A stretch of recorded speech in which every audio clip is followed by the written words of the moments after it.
The hardest calls that I've had to make in the 18 years of running the company.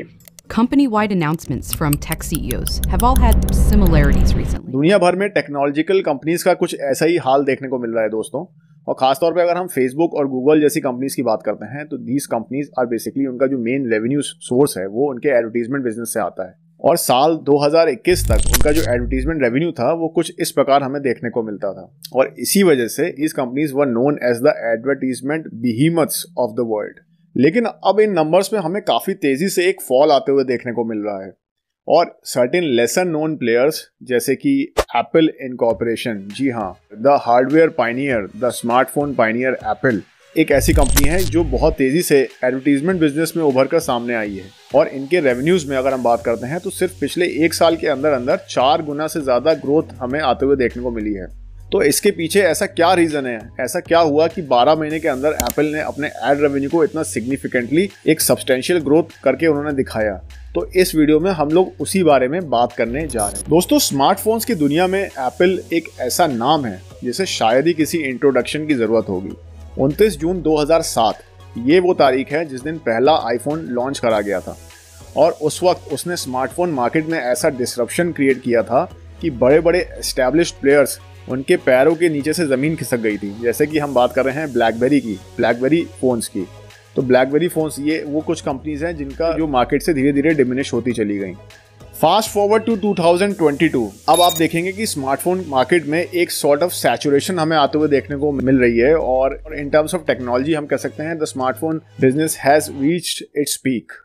तो यहाँ पर ज़्यादा room नहीं है फॉर टेक्नोलॉजिकल इम्प्रूवमेंट। और किसी भी बिजनेस में दोस्तों हमेशा एक ऐसा दौर आता है जब वहाँ पर जो ग्रोथ का पोटेंशियल है वो इतना ज़्यादा नहीं रह जाता है और जो अर्निंग्स हैं वो सॉर्ट ऑफ उसमें हमें एक स्टेबिलिटी आते हुए देखने को मिलती है।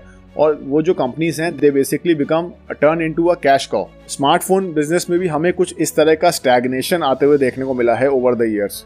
और एप्पल की बात करते हैं तो वो भी कुछ ऐसी ही समस्या से जूझ रहे हैं।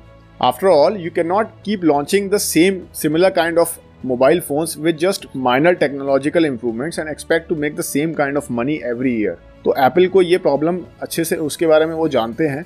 That's why they needed a side hustle. They needed to venture out into something different this time. Apple को कुछ ऐसा चाहिए था जहाँ पर कॉस्ट इतनी ज़्यादा ना हो, कुछ लो कॉस्ट बिजनेस हो जहाँ पर there is still room for growth.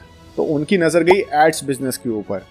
लेकिन प्रॉब्लम सिर्फ एक ही थी, ये जो बिजनेस है यहाँ पर पहले से काफ़ी बड़े बड़े नाम जैसे कि गूगल, फेसबुक, माइक्रोसॉफ्ट ऐसी कुछ बड़ी बड़ी कंपनीज पहले से एस्टेब्लिश्ड थी। तो अगर आपको किसी ऐसे बिजनेस में एंटर करना हो जहाँ पे कंपटीशन काफ़ी ज़्यादा हो, यहाँ तक कि बड़े बड़े प्लेयर्स की जहाँ पर आपको मोनोपोली देखने को मिले, तो वहाँ पर सक्सेस करने के सिर्फ 2 ही तरीके होते हैं। सबसे पहला तरीका है या तो आप वहाँ पर आने के बाद यू कॉज अ डिसरप्शन, और दूसरा जो ऑप्शन होता है you hurt the competition. Apple ने जो पाथ को चूज करा, they chose the second option which was to hurt the competition. अगर आपको याद होगा तो एप्पल ने पिछले साल एक प्रोग्राम लॉन्च करा था, उसका नाम उन्होंने दिया था ऐप ट्रैकिंग ट्रांसपेरेंसी प्रोग्राम। तो इस प्रोग्राम के तहत अगर आप मान लीजिए आपने रिसेंटली आईफोन परचेज करा होगा, तो अगर आप उसमें Facebook, when you open Facebook for the first time, उसमें एक प्रॉम्प्ट, एक पॉपअप आपको देखने को मिला होगा जिसमें आपसे पूछा गया होगा allow Facebook to track your activity across other websites and companies.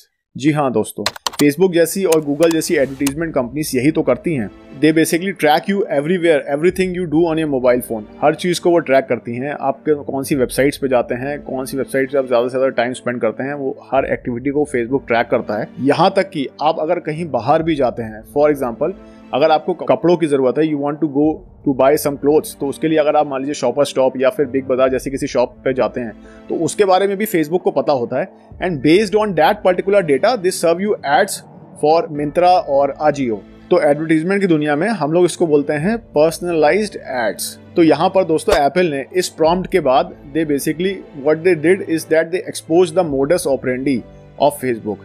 उन्होंने फेसबुक के एमओ को एक्सपोज कर दिया। अगर मैं आपको बोलूं कि कोई एक ऐसी ऐप है जो आपको 24/7 ट्रैक कर रही है, तो आपका क्या रिएक्शन होगा?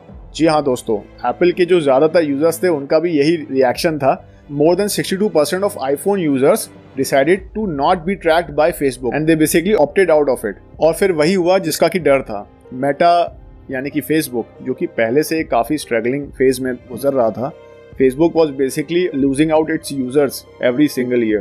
तो ग्रेजुअली उनके यूजर बेस में एक डिक्लाइन आते हुए ऑलरेडी दिख रहा था। उसके ऊपर से जो उनका एक सबसे कंसिस्टेंट बिजनेस था which was the advertisement business, उसमें एक बहुत बड़ा डेंट क्रिएट करा एप्पल ने इस प्रोग्राम के बाद। क्योंकि दोस्तों बिना यूजर्स को इफेक्टिवली ट्रैक करे you can not serve them the right kind of ads. तो ये जो प्रोग्राम एप्पल लेकर आया था it was a direct attack on Facebook. इस मूव का सिग्निफिकेंस हम यहाँ से समझ सकते हैं कि जो आईफोन के यूजर्स हैं, अगर उनके यूजर बेस की बात करते हैं तो दुनिया भर में 1 बिलियन से भी ज्यादा लोग आईफोन का इस्तेमाल करते हैं। मतलब more than 100 crore people use iPhones in the world.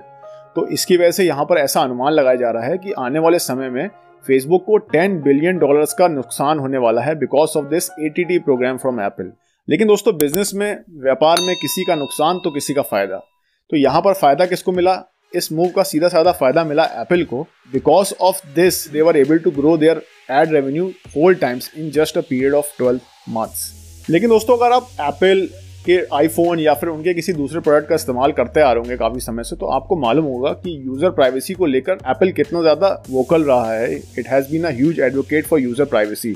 तो यहाँ पर अगर एप्पल खुद ही अपने यूजर्स को टारगेट बेस्ड एडवर्टीजमेंट पुश करेगा तो इससे जो उनकी एक इमेज बन गई है, अगर आप आईफोन इकोसिस्टम की हम बात करते हैं तो उनकी जो ब्रांड इमेज है it is somewhat of a premium product image they have in the market. तो ये जो इमेज है ये इसकी वजह से टार्निश हो सकती है। तो एप्पल को भी इसके बारे में मालूम है। तो उन्होंने यहाँ पर क्या किया, they basically started sugar coating things. तो यहाँ पर जो कॉमन एडवर्टीजमेंट जार्गन्स हैं जैसे कि टारगेट बेस्ड एडवर्टीजमेंट, इसको उन्होंने रिप्लेस कर दिया ऑडियंस रिफाइनमेंट से। और यहाँ पर हो सकता है कि इसकी वजह से उन्हें कुछ समय के लिए तो बेनिफिट मिल जाए, लेकिन धीरे धीरे स्लोली एंड स्टेडीली लोगों को इसके बारे में पता चल जाएगा कि Apple is not standing true to its promise. Apple अपनी बातों पर खरा नहीं उतर रहा है। आफ्टर ऑल कौन ये चाहेगा कि $1000 का फोन आप परचेस करो उसके बाद आपको ढेर सारे एड्स वगैरह दिखाए जाएं। It will be very intrusive, right? तो यहाँ पर यूजर्स को भी धीरे धीरे पता चल जाएगा and they will not care that they are part of some audience refinement program. तो उस सिचुएशन में एप्पल क्या करेगा ये तो समय के साथ देखने वाली बात होगी। लेकिन दोस्तों यहाँ पर जिस तरीके से एप्पल ने यूजर प्राइवेसी और राइट टू चॉइस जैसे कुछ टर्मिनोलॉजी यूज करके फेसबुक को एक बहुत बड़ा झटका दिया है, उससे मुझे एक इंग्लिश में एक फ्रेज है, काफी फेमस फ्रेज है, वो याद आता है, you either die a hero और live long enough to see yourself become a villain. तो यहाँ पर एप्पल के साथ हमें कुछ इसी तरह की सिचुएशन देखने को मिल रही है। तो यहाँ पर ये एप्पल और फेसबुक के बीच की ये जो जंग है ये काफी ज्यादा दिलचस्प रहने वाली है। अगर फेसबुक के संस्थापक मार्क ज़करबर्ग की हम बात करते हैं, उनका जो इमेज है वो एक रेजिलिएंट एंटरप्रेन्योर का है और इससे पहले भी काफी सारे सेटबैक्स वगैरह फेस करे हैं उन्होंने and he has been able to make a strong comeback. तो इससे पहले भी उन्होंने अपने क्रिटिक्स को काफी एक सरप्राइज करके he has been able to come out of dire situations. और एप्पल की अगर हम इमेज की बात करते हैं तो उनकी जो इमेज है वो एक ऐसी कंपनी की है कि they make money with everything they set out to do. खैर तब का हम तब देखेंगे। आपको ये वीडियो कैसा लगा? अगर ये वीडियो आपको पसंद आया है तो वीडियो को लाइक कर दीजिए, नहीं पसंद आया है तो आप इसको डिसलाइक भी कर सकते हैं। अगर आप चैनल पर नए हैं और बिजनेस, इन्वेस्टमेंट, फाइनेंस कंटेंट में अगर आप रुचि रखते हैं तो चैनल को तुरंत सब्सक्राइब करिए। मैं आपके लिए लाता रहूंगा इसी तरीके से ढेर सारे इंफॉर्मेटिव एजुकेशनल वीडियोस। तब तक के लिए दोस्तों, this is Saurabh, you are watching Investonomics. Thank you very much for watching.